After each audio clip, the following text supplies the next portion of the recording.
મધ્યાહન ભોજન સંચાલકો અને સહકર્મીઓનું વિરોધ પ્રદર્શન અને જિલ્લાભરમાંથી મોટી સંખ્યામાં કર્મીઓ ભેગા થઈ રેલી યોજી પીએમ પોષણ યોજનાનું સેન્ટ્રલાઇઝ કિચન કરવાનો વિરોધ અને જો સેન્ટ્રલાઇઝ કિચન કરશે તો બાળકોને શુદ્ધ અને ગરમ ખોરાક નહીં મળે તેવો આરોપ લગાવવામાં આવ્યો છે।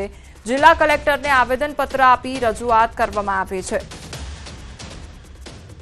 તો છોટાઉદેપુરનો આ સમગ્ર મામલો સામે આવ્યો છે, જ્યાં વિરોધ કરવામાં આવી રહ્યો છે। રેલી યોજીને વિરોધ પ્રદર્શન કરવામાં આવી રહ્યું છે। તો મધ્યાહન ભોજન સંચાલકો અને સહકર્મીઓ દ્વારા વિરોધ કરવામાં આવી રહ્યો છે। જિલ્લાભરમાંથી મોટી સંખ્યામાં જે કર્મીઓ છે તે લોકો એકઠા થયા છે અને ભેગા થઈને રેલી યોજી છે। તો પીએમ પોષણ યોજનાનું સેન્ટ્રલાઇઝ કિચન કરવાનો વિરોધ કરવામાં આવી રહ્યો છે। જો સેન્ટ્રલાઇઝ કિચન કરશે તો બાળકોને શુદ્ધ અને ગરમ ખોરાક નહીં મળે તે પ્રકારનો આરોપ લગાવવામાં આવ્યો છે અને તેને લઈને જ તે લોકો દ્વારા વિરોધ કરવામાં આવી રહ્યો છે।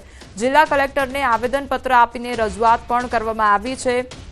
તો બાળકોને યોગ્ય પોષણ નહીં મળે, શુદ્ધ અને ગરમ ખોરાક જે બાળકોને મળવો જોઈએ તે પ્રકારનો ખોરાક નહીં મળે અને તેના કારણે જ આ વિરોધ કરવામાં આવી રહ્યો છે। મધ્યાહન ભોજન સંચાલકો અને સહકર્મીઓ દ્વારા વિરોધ કરવામાં આવી રહ્યો છે। સંવાદદાતા ઉમંગ અમારી સાથે સંવાદદાતા સહેજબ અમારી સાથે જોડાઈ ગયા છે। સહેજબ, મધ્યાહન ભોજનના સંચાલકો તેમજ સહકર્મીઓ વિરોધ પર ઉતર્યા છે, આખરે શું માંગ મૂકવામાં આવી છે તેમના દ્વારા? ખાસ કરીને આજે જે મધ્ય ભોજનના જે સંચાલકો છે તે છોટાઉદેપુર જે ખાતે જિલ્લા કલેક્ટરને આવેદનપત્ર આપ્યું હતું। તેઓ લોકોની જે માંગ છે જે પીએમ પોષણ જે યોજના સેન્ટ્રલ જે કિચન જે વિરોધ જે કરવામાં આવે છે તે કિચનની અંદર બનાવવામાં આવે અને તેની અંદર જે લોકો ગરમ જે લોકોને પીરસાઈ કરી શકે તે માટેની એક લોકો માંગ છે। ખાસ કરીને તે માટે આજે જિલ્લા કલેક્ટર ઓફિસ ખાતે છોટાઉદેપુર ખાતે પહોંચીને આવેદનપત્ર પાઠવ્યું છે। જી સહેજબ, સમગ્ર માહિતી બદલ આપનો આભાર।